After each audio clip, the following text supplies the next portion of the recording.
Mm.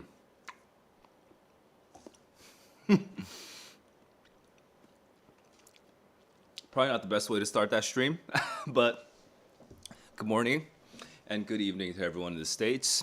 I'm just getting started now. Welcome to my office hours. It's Sunday, November 17th, 7:30 p.m. In the US. And anyone in the States should have gotten their SAT scores 2 days ago.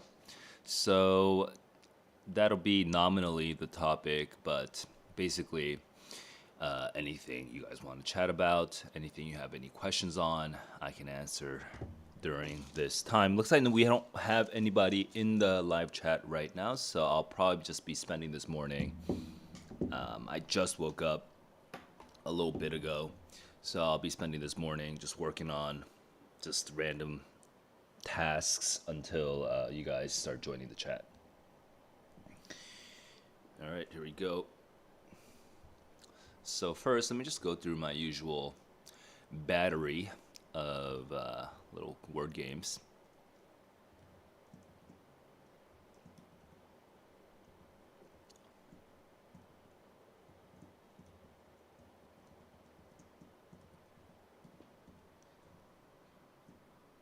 Ba-ba-ba.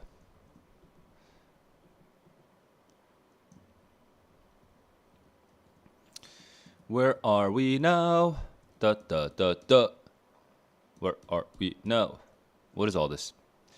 Okay. Why is this all smushed together? Okay, that's what the thing that's messing me up. Got it.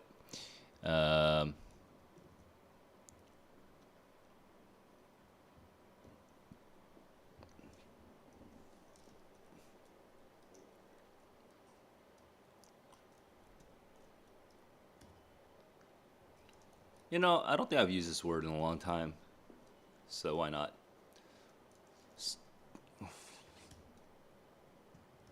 Those are not very common word letters.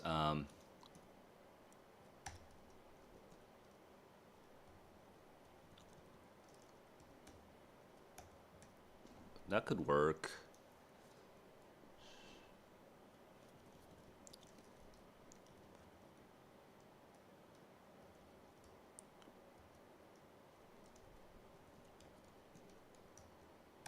That could work. I like that better than growl personally. But growl's not bad either.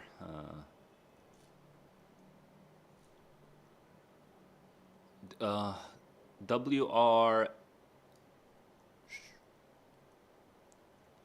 Hang on.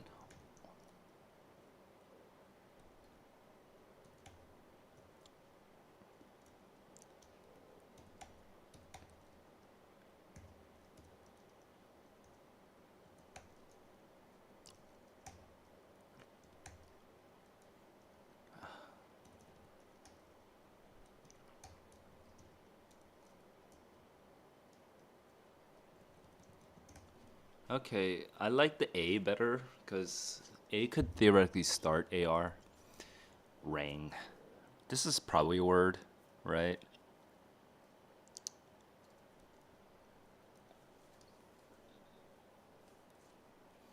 Whatever, let's go for it.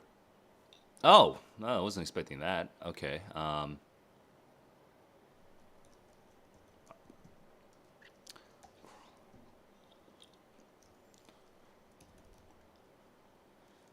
Braille, frail.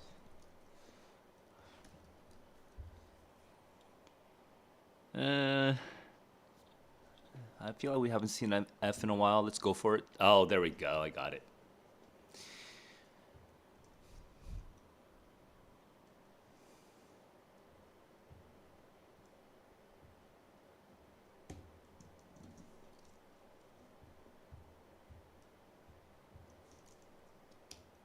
Oops, that is the wrong link. What the heck?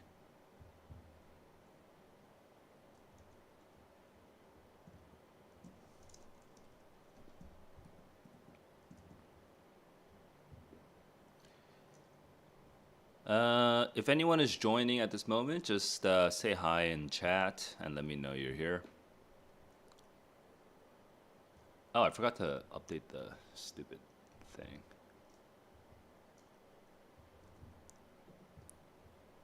Okay. Chat is now updated.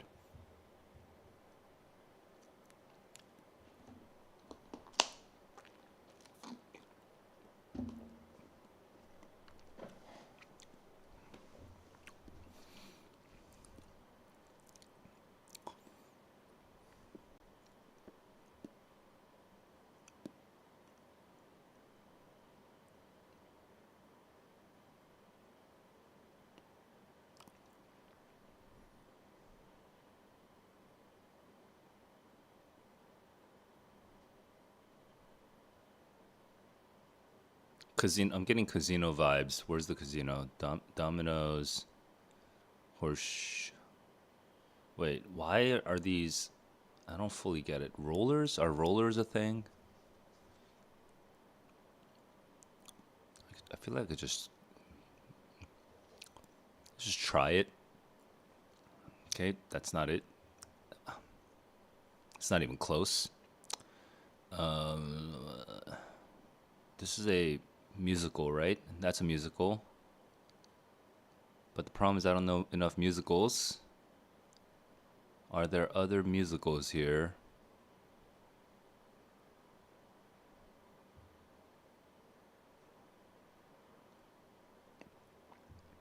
That could be a false lead, but I feel like horseshoe. I feel like they're just maybe I'm just lacking knowledge on musicals. Phone, gas, rent. These are monthly bills. Internet. Oh, there we go. That one takes care of the musical hypothesis.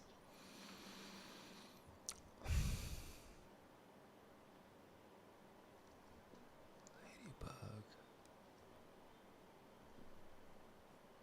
Hermit crab.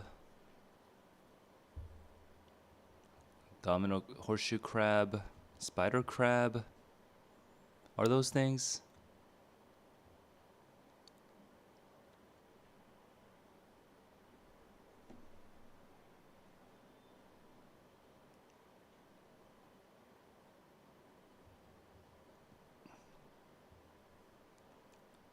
A comb. A dryer. Hairspray. I guess rollers. Rollers might be the thing that you use to curl your hair. Might be. I don't know if that's the actual word for it. There we go. Okay. Well, that we got rid of that now. So what do we have left?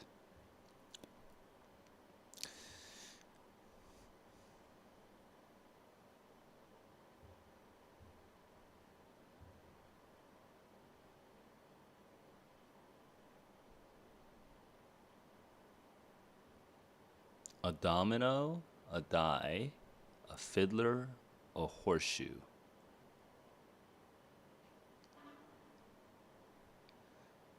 This is the only thing that's like a ladybug.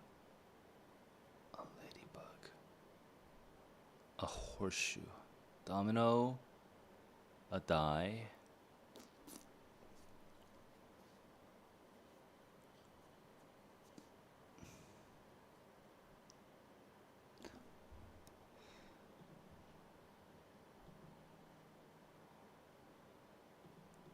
These things have spots.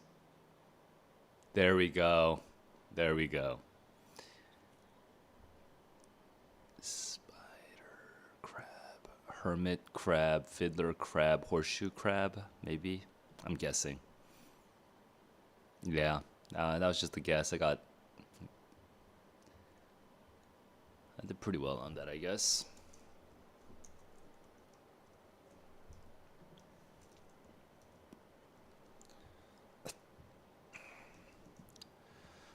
All right, that's out of the way. Let's go to mini crossword. Again, if anybody is joining the chat by any chance, just say hi and let me know you're here. Make very thirsty. Parch. Aloha. Wait, I've done this before. Seeds. Erect, I guess. Add firewood to. paces, alert, rodeo, check, paste. Wait, I'm confused because I've done this before.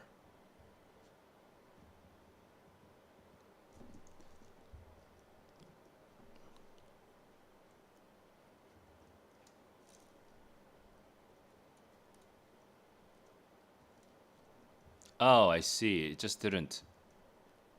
The cache didn't update. Okay.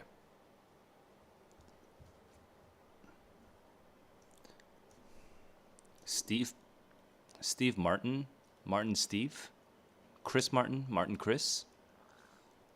Okay, I'm gonna wait. Parts of irrigation systems. What do you call those? Okay, well, beginning, start. On the rear, make an attempt to try. Okay. Stuff in a printer cartilage, ink, but that's kind of too long. Okay. Common test for a test kind essay. Ooh. So this is not beginning.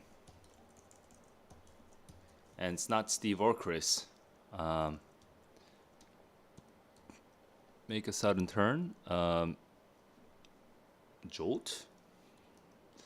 Jokey suffix with best. Best est. Steve is. Wait, what?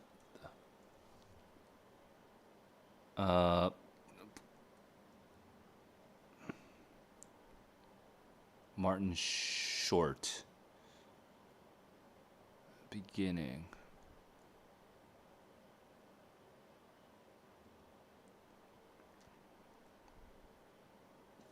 I'm gonna go with rear. I'm gonna go short because I feel like that's correct. Up in a printer cartridge. Veer. Oops. Hoses, I guess. Onset. That was a little harder than I expected.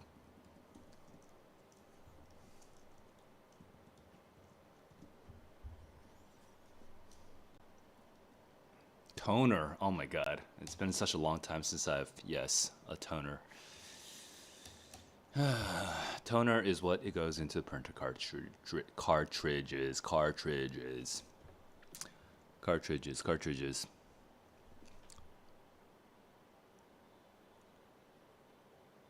Coming up for air.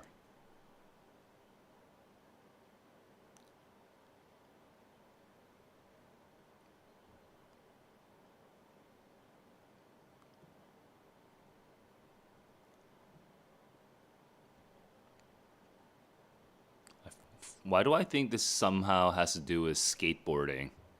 Do I see a V for varial? No.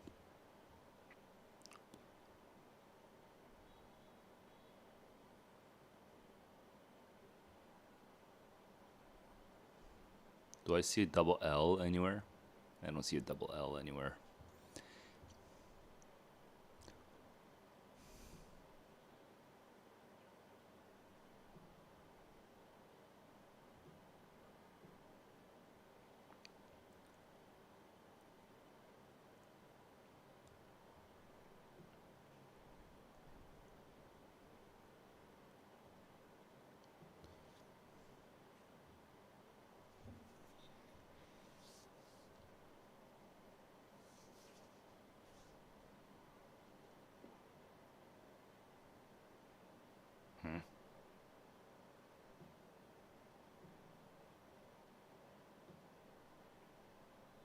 The heck?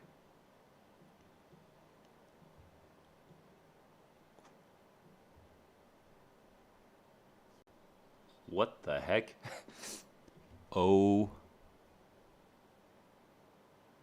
Okra? That's not orca. Oh, sea animals. Okay. Let's look for the word ocean or sea.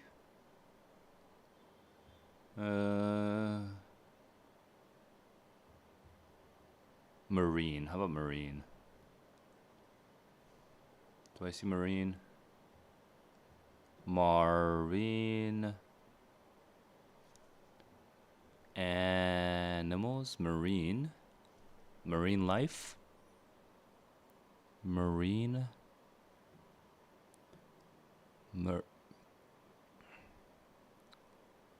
Marine.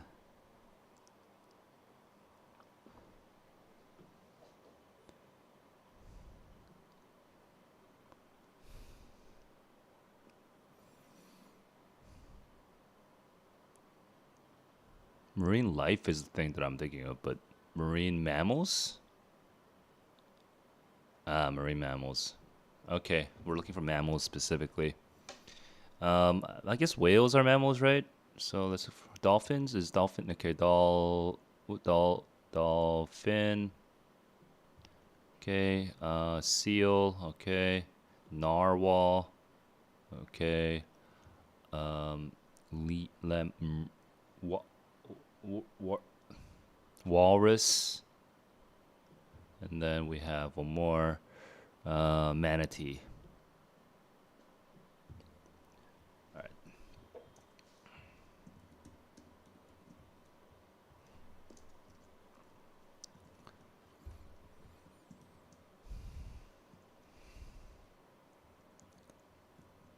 Oops. Okay.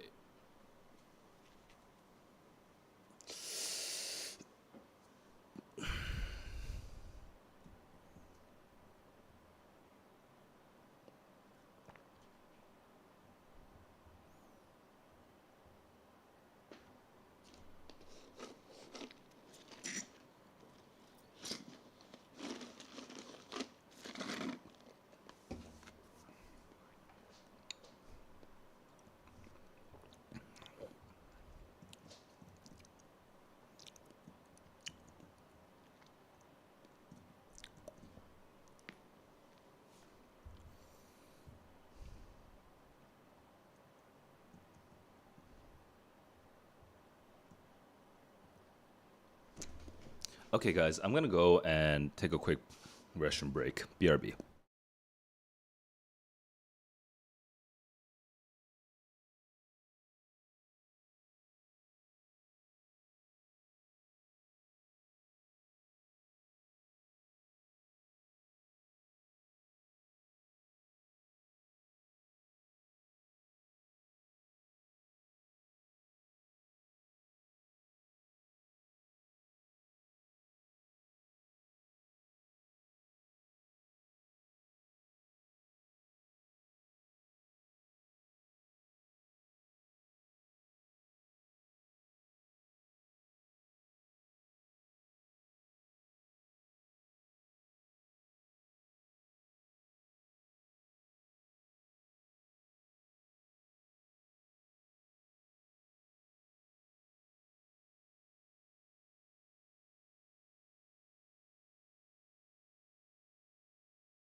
Okay. Wow. I'm muted. I just noticed. I noticed as the moment that you. Oh my god, that's so stupid.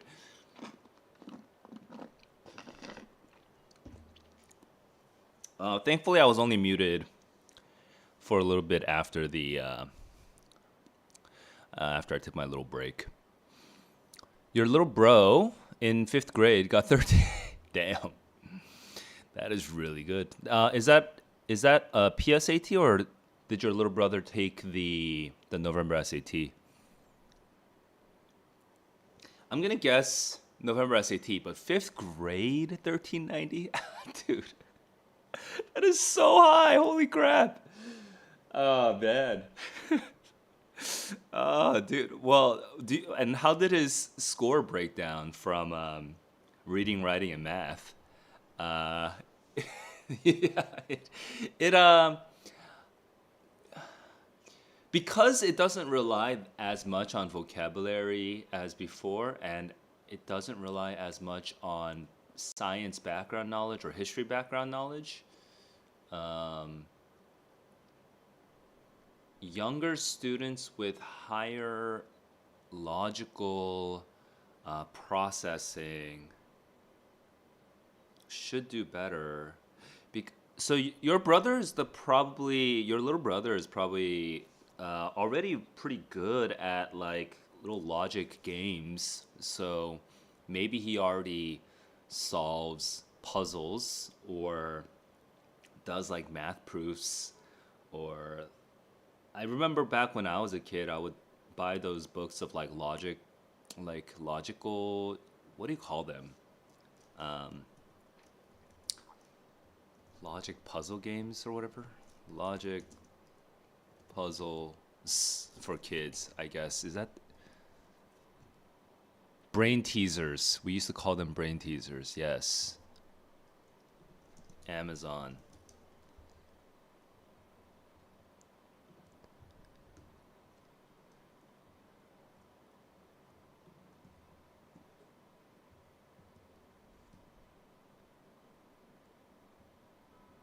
Dude, I need to buy one of these actually. It's been such a long time.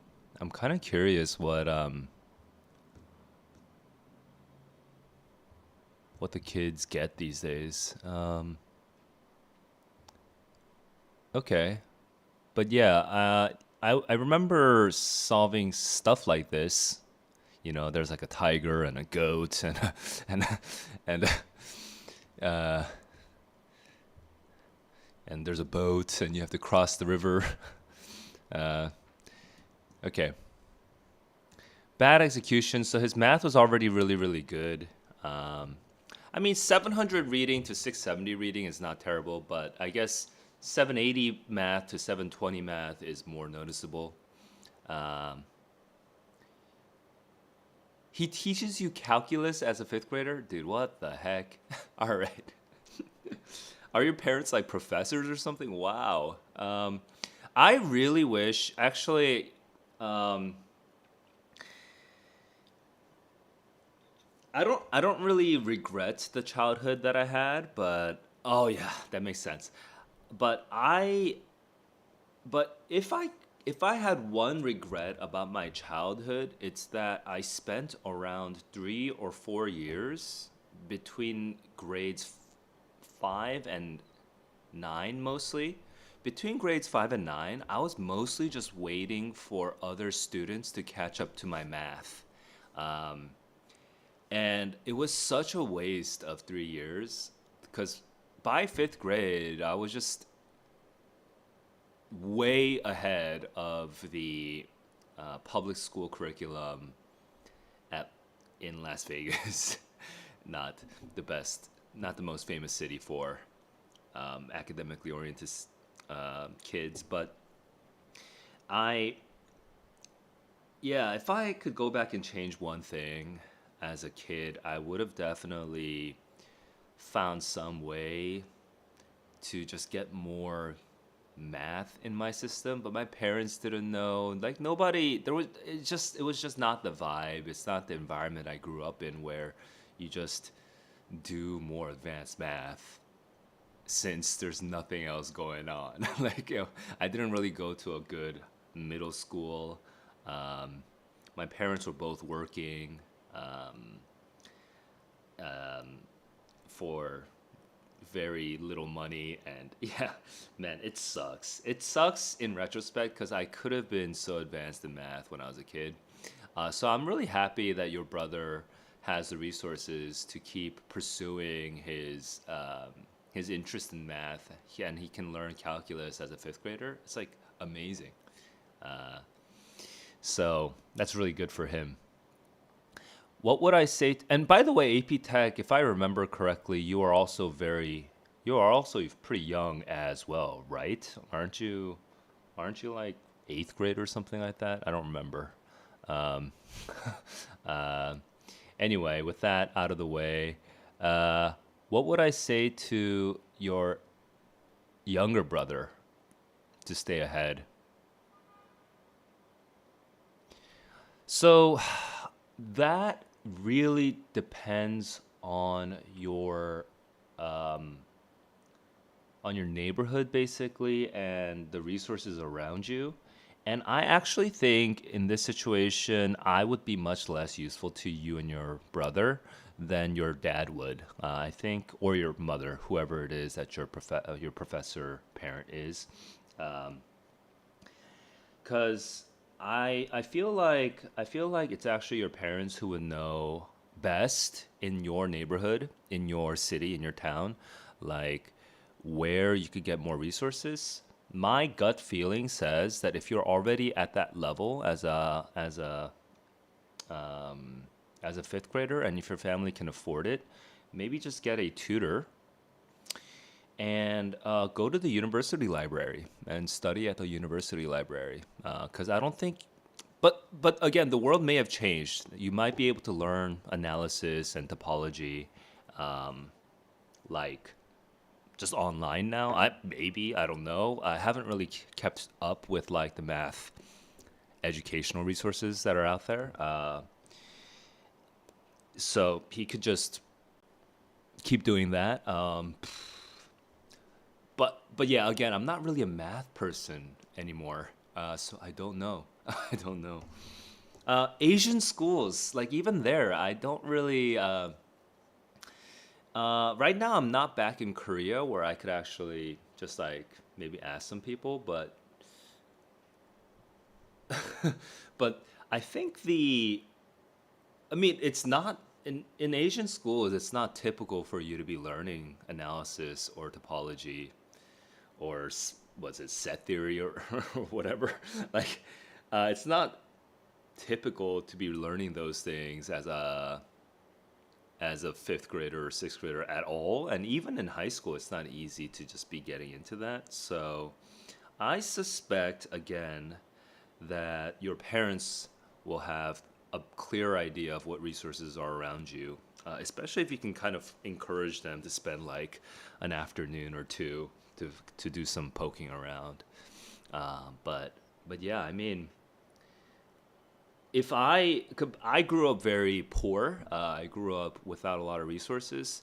But you know what the best resource for me was when I was a kid? The local university library. It was so dope. Dude, I loved going to that place. So when I was in high school, I would, with my similarly nerdy girlfriend, we would drive over to University of Nevada, Las Vegas, and go to the university library. And honestly, it was a little overwhelming. And if I had like an adult who understood my intellectual curiosity and whatnot, and and maybe took some time to learn my strengths and whatever, they might have been able to guide me to more specific resources. But instead, I was just in the library, just like wandering. You know what I mean? But still, it was still good for me from a spiritual standpoint of just being like surrounded by people who are studying and at a higher level than I was at. So that I think the university library cannot be it cannot be understated how wait cannot be overstated, my bad, how how magical that place can be if you're such a curious and academically oriented student. By the way, if there's anyone else joining, just say hi to let me know you're here. And again, this is office hours. Nominally, we can speak about the November SAT, but we can really be talking about anything that's on your mind. Um, a high SAT score as a flex to get into middle and high school.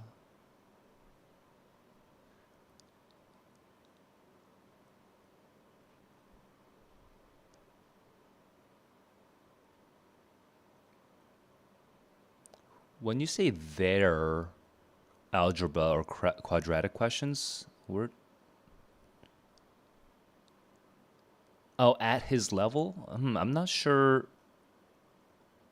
What is the there? Oh, the Asian schools. Oh, you're talking about the Asian schools.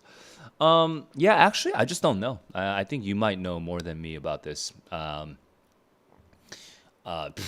just math is not really has not really been my focus for the last 12 years, 13 years now. How long have I been tutoring?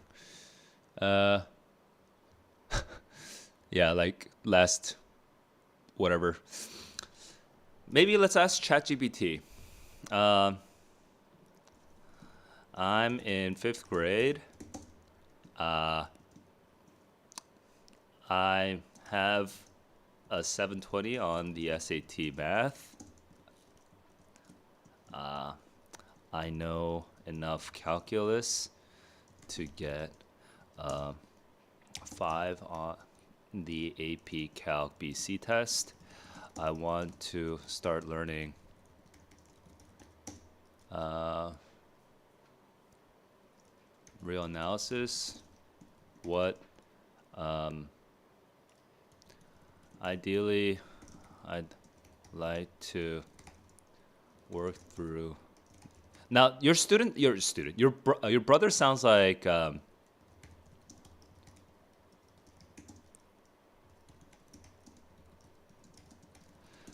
brother seems kind of like a pure mathy kind of kid. So I'm just adding this little sentence. What resources are available to me?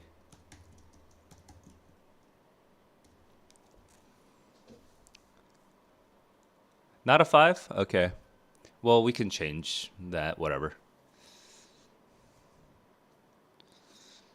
Understanding analysis. Oh yeah, aren't there's you know what? Honestly, I just forgot why that's like the most like I said library. Why did I just say textbook? I could have just said textbook. I forget which books are the mentor community. Spivak's calculus is the that's the one that in I didn't take calculus at my school. No, actually I did for one term. Okay. But this is the one that they used in the non-IBL class. I took the IBL calculus, which was fucking insane. I took it for one term and I was like, you know what? I like math. Like, I actually like math a lot. I like math like more than I probably like math more than 99.9% of the American population, but these fuckers around me, they like math 10 times more than I do. And I'm like, I can't do math anymore. And so I actually quit math in my first year of college. But Spivak calculus was the one they used in the regular calculus class at U Chicago, at least back like what 15 years ago. So that could be a book you can look into. But and then there's MIT open courses, which I've never done personally, so I can't say anything about this. And but it looks like there's actually quite a bit of there's quite a bit of resources that you could use here, so that's pretty cool. Philip Dansel, you got a 1420, 660, 760. You're kind of answering your own question, but it definitely is debatable. And I think the thing that you're missing in your sort of rubric is what is your target school? What is your target school? So if I let me just, I don't know, what's some random.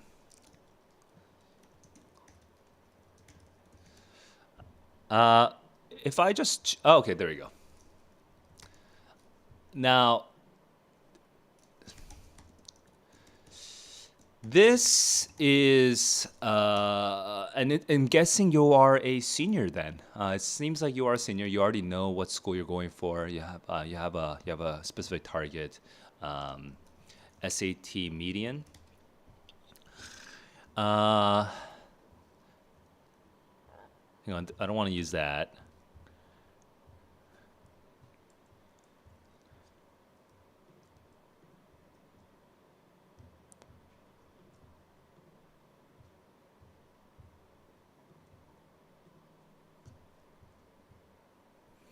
Let's do Stony Brook, SAT median.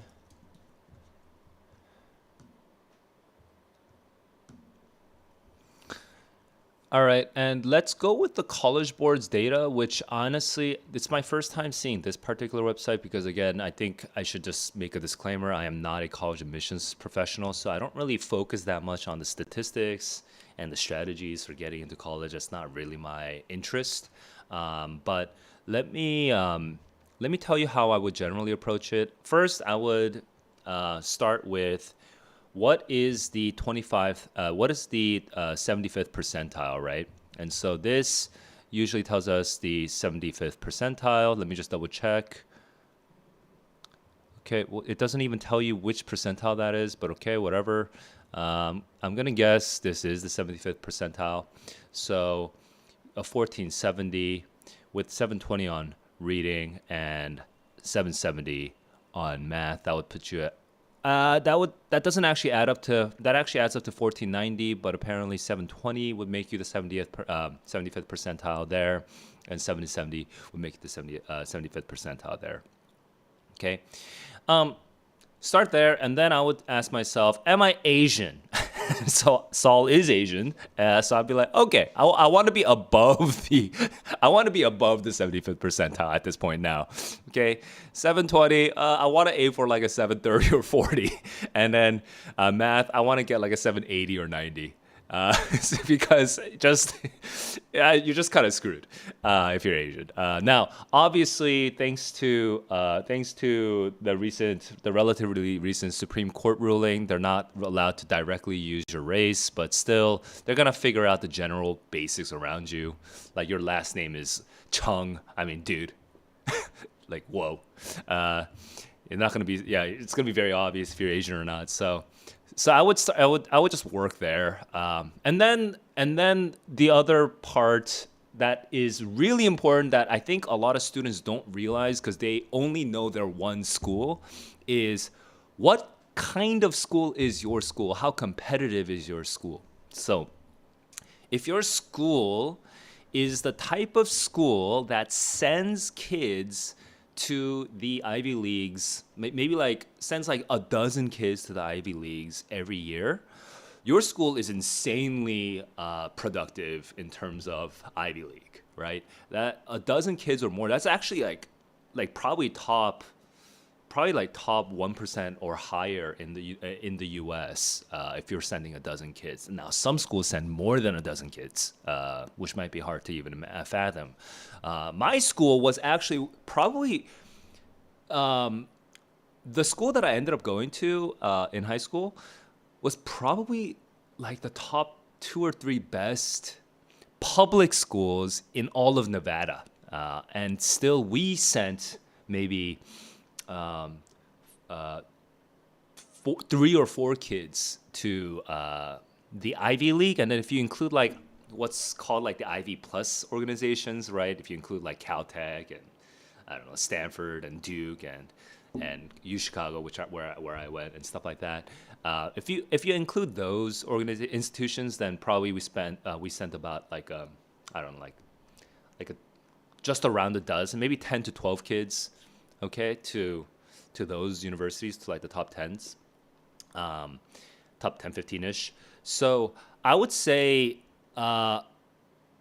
if you are in such a competitive school, you would then start wanting to consider like you're actually kind of lucky because your school will have a lot of data. So I would actually direct you to your in-school resources like Naviance or whatever analytical tools you guys have, and just compare your GPA for other students that got into, Stony Brook at your school. But if you were already at a school like that, you wouldn't really need to talk to me anyway.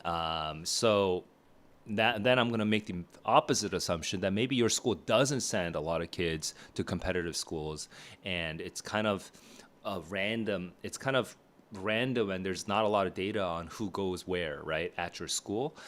In that case, then we get into like kind of gray area territory where it's like, is your school like rural, suburban, urban? Is your state generally well represented at Stony Brook? Is your state pretty poorly represented at Stony Brook? You know, um, like if you're the one student in Montana that's like studying really hard at your school, like I think that increases your probability, right? So you kind of have to think from the college's standpoint, they want to increase the diversity stats, okay? And you may have various political views about these diversity stats, but remember that diversity isn't just race, which, online people just kind of rail on, or race or sexual identity, right? It's not only about that, it's about other things as well. Um, Colleges, the American universities want to have their colleges be a representative or somewhat representative pool of the diverse array of life experiences across America.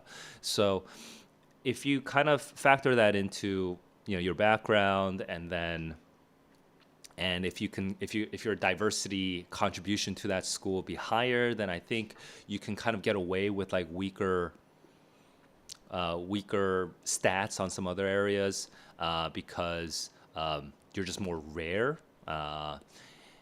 Simultaneously, there's also like income and just like if you're relatively, like if you're affluent and you have the resources to afford like tutoring and like you have access to like research opportunities and leadership opportunities and just connections to organizations that might help you if you ever were to start a business or whatever. It's stuff like that, right? So when you're relatively affluent and well placed in your community, um, then now those stats become more stringent again. So there's a lot of factors that go into this, because flip side, if you're like an immigrant and your parents don't speak English, and you go to a school that is poorly funded, like you might um, you might have you might only have like two AP tests under your belt, but that could be super impressive because maybe in your school you're literally the only student that has two AP tests in your belt. So it really just depends a lot on your situation. There's so many factors that go into it. Um, Again, if your school tends to send a lot of students to colleges and they already have a lot of data on it, then it becomes a little bit more predictable. Then you just look at the data and see where you are.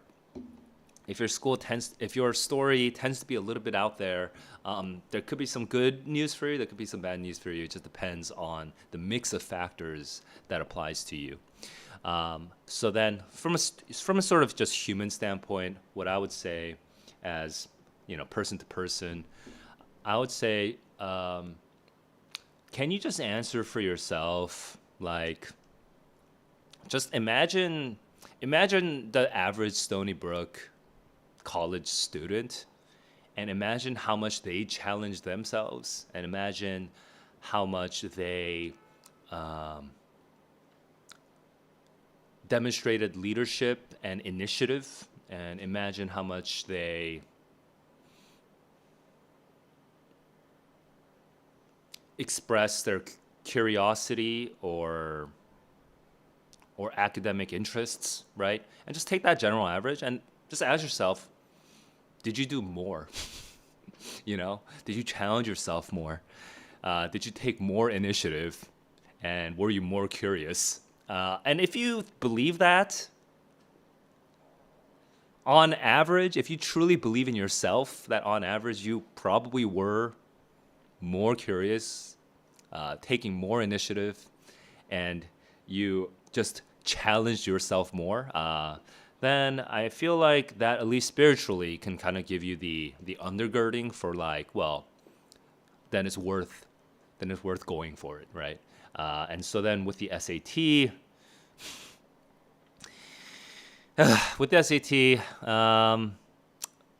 going back to the very black and white thing, dude. If you're above the median, then you're okay. If you're above the 75th percentile, then you're pretty good. And do you need to take it again for December? I mean, that just depends on the rest of your application. So AP Tech, I'm gonna just wrap up with just responding to some of your comments, and then I'm gonna move over to the members only section of the stream. Today it feels like I'm gonna get no members today, so we'll see what happens. But here we go. AP Tech TV. Please take the December SAT. The digital SAT will be more fun than a practice test. I actually can't take the digital SAT in Asia. I'd have to go back to the States for that.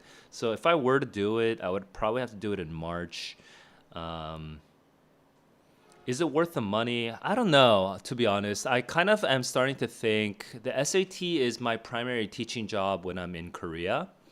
But I'm starting to think for my online presence that I might move away from the SAT and focus more on LSAT and GMAT and GRE, because those people who are studying for the LSAT, GMAT, and GRE, these are adults, right? They're people who graduated college already or about to graduate college. So that might work better for me for my online presence. So I don't know. I'm not really sure if it's worth like $1,000 plus like $2,000 to fly to some place in the States and take the test. When was the last time I visited family very recently too in September? So it's like, is it worth it?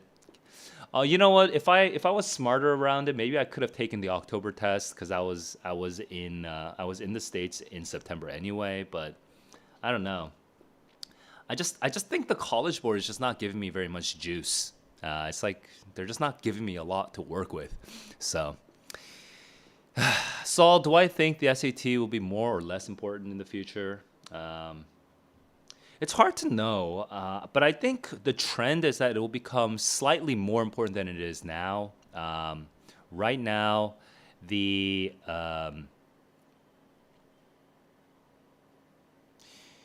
colleges seem to be swinging back away from test optional, because test optional was always a sort of bullshit PR play as far as I can tell. I think it's pretty cynical what they were doing, and Harvard kind of began that whole thing.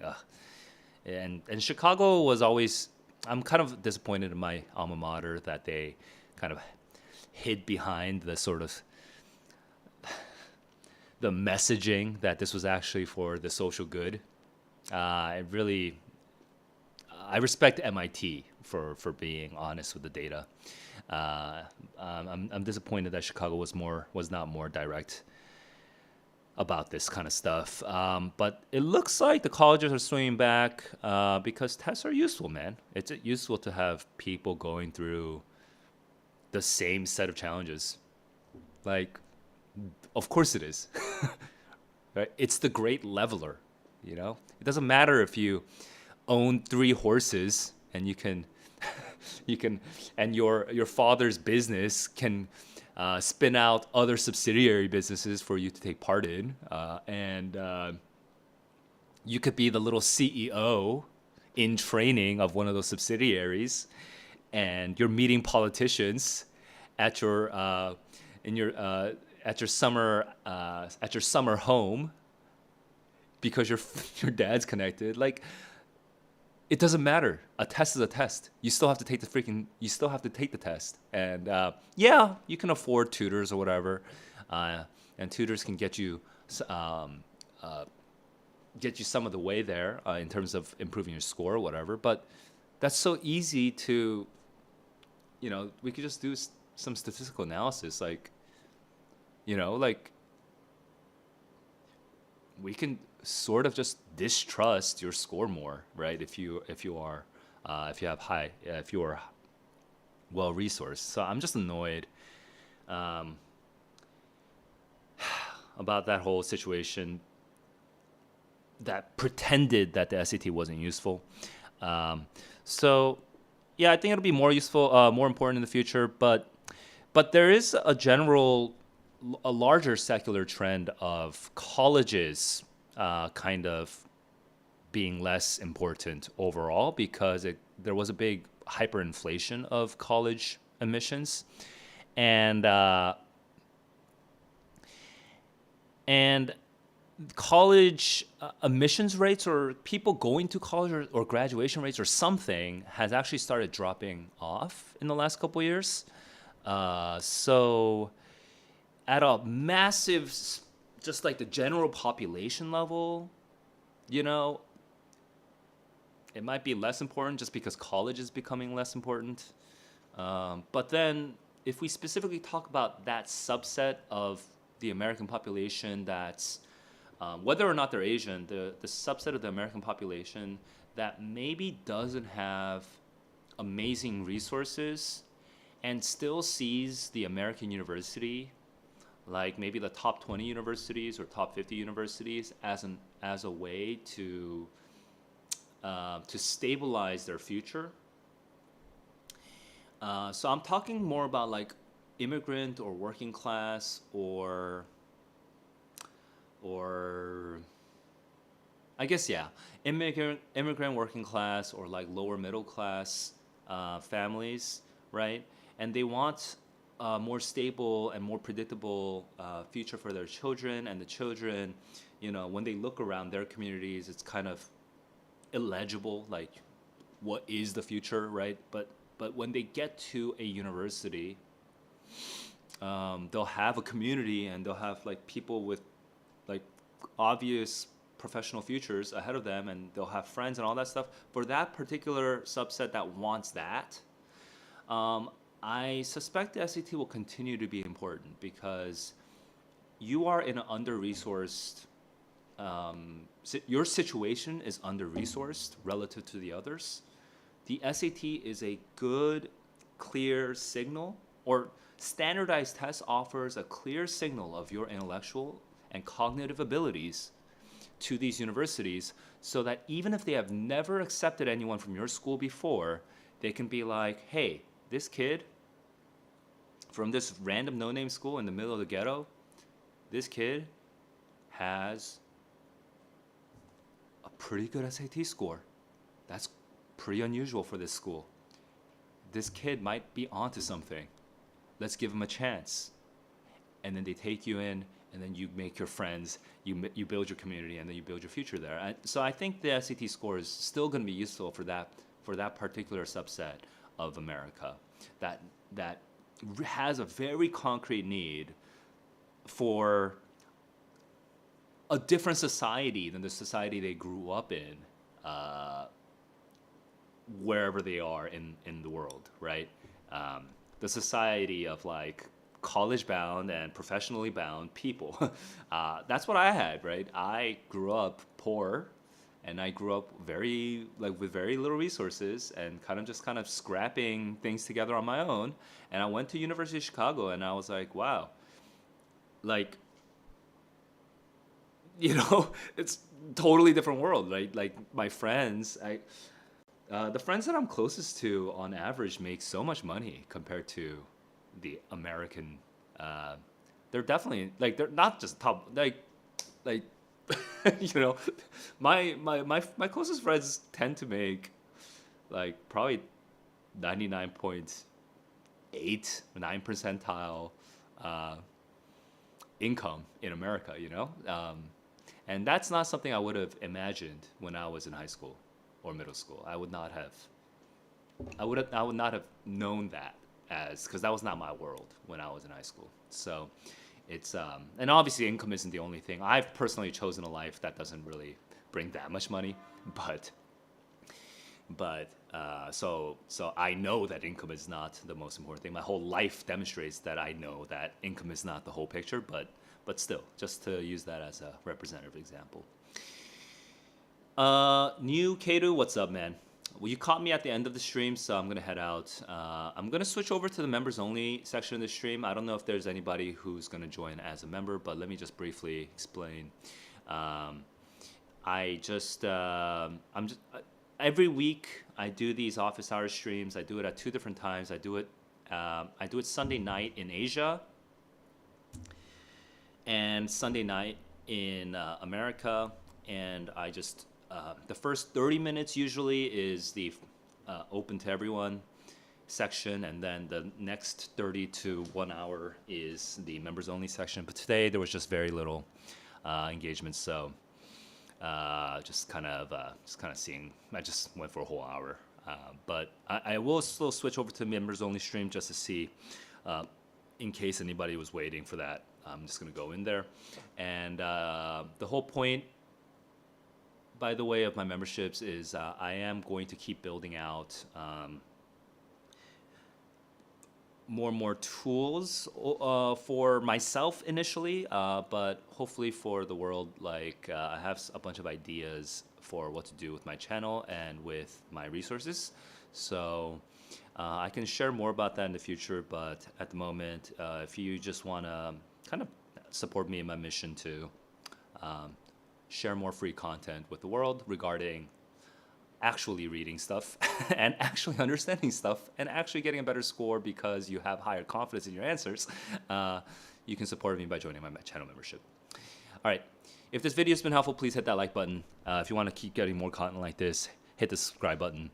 And until next time, keep on learning, keep on growing. Peace.